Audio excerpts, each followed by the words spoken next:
Welcome to another Infographic Instant with Brian Michael. In this episode, we'll be looking at issues in anti-corruption law. Can an activist regulatory stance overcome legislative problems in preventive anti-corruption agencies? In this presentation, we'll be reviewing the topic of anti-corruption law and specifically making reference to several papers that have been written in this area. What problem is this type of research looking to address?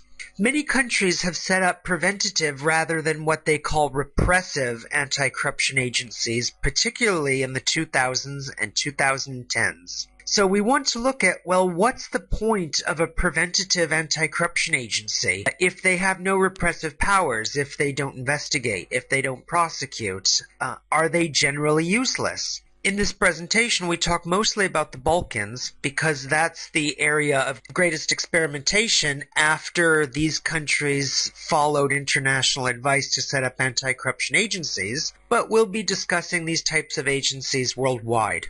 So what is a preventive anti-corruption agency? This idea of a preventive anti-corruption agency heralds back to the UN Convention Against Corruption. In that convention, countries are admonished to create anti-corruption agencies, and in particular those which serve to prevent corruption. Now, it's less certain whether the active investigation and prosecution of corruption itself represents a preventative action in fighting corruption. So beyond the convention's admonition to prevent corruption, to create public bodies with the mandate to prevent corruption, they're extremely vague about how countries should pursue this, particularly when all countries already have their own functioning police departments.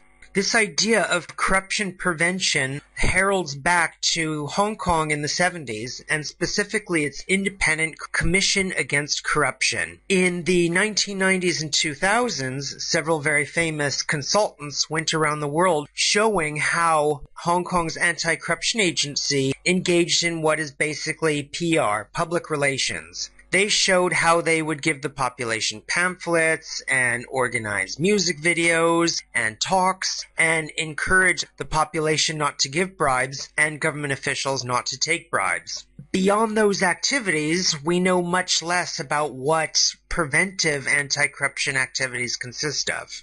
In order to understand such preventive anti-corruption lawmaking, we have to review, of course, the way these laws are made and disseminated. As we mentioned, the UN Convention requires signatory states to create these anti-corruption agencies. So what they do is they create within their own local legislation some kind of mandate or implementing act. Below that act, though, individual government bodies have discretion in deciding, well, what particular activities should they implement in order to support the broad goals listed in the legislation. So if you read the legislation of most of these countries, the idea of setting up this anti-corruption agency or its overall objectives are vague, and it's up to customs, the police, health ministry, education ministry, or even a department such as we represent here, like at the ministerial level, to create instructions, directions, decisions which support those broad aims in the legislation, and even below the head of the ministry or department at the sub-department, the division level, and so forth, specific instructions that individuals take relying on the legal authority of that broader legislative act.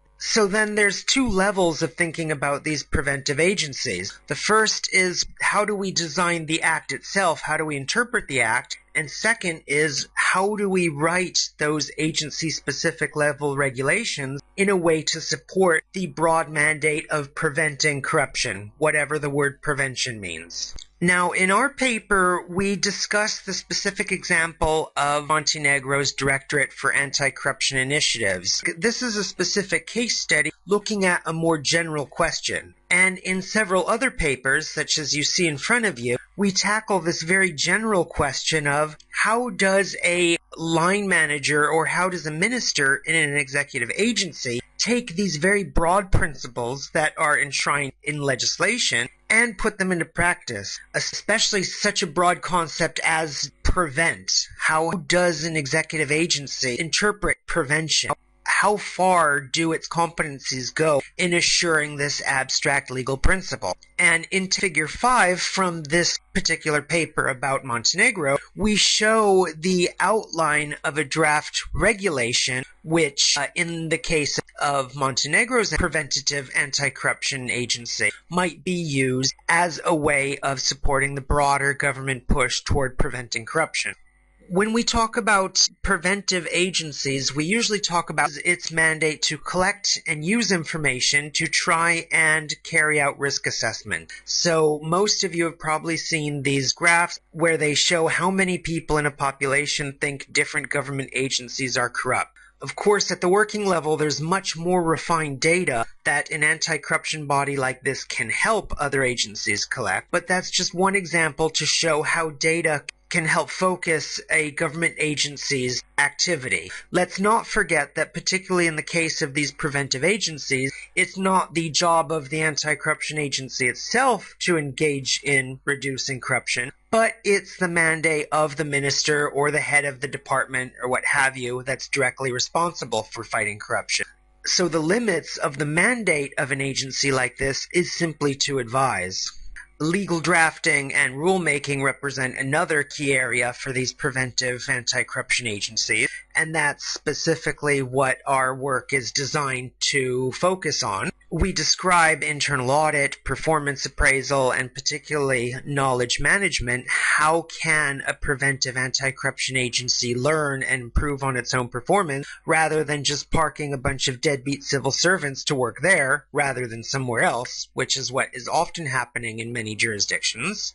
And we even describe how to set up a system of opinions and advisories issued by the preventive agency to other executive bodies, which either might be required to implement or encouraged to implement, where there might be peer pressure, or where there might actually, depending on the civil service regulations enforced, the executive agency might actually be legally required to carry out those advisories and opinions. But for academics, we have to look at the broader picture. And the broader theme of this paper and the other papers which we describe hones in on the issue of this international anti-corruption jurisprudence.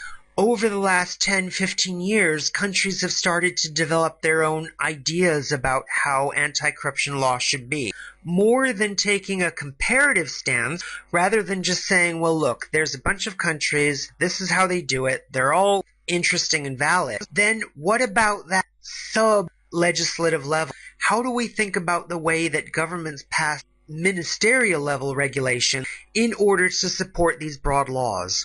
And most people would agree that's where the biggest weakness now in fighting corruption is that if most countries have been bullied by the OECD or even their own electorates in the case of the OECD to adopt these anti-corruption acts, then how do we think about designing the regulation that actually implements those laws? How do we get ministers to conduct their own surveys, to issue their own advisories, to conduct their own risk assessments? Those questions form the foundations of this emerging international anti-corruption jurisprudence. And so when we talk about anti-corruption law, we talk about this broader thinking about what are the limits of rights and obligations of executive agency within the broader constitutional framework to ensure that bribery and other forms of corruption don't exist. And these are questions which we continue to tackle throughout the years. This has been another infographic instant with Brian Michael.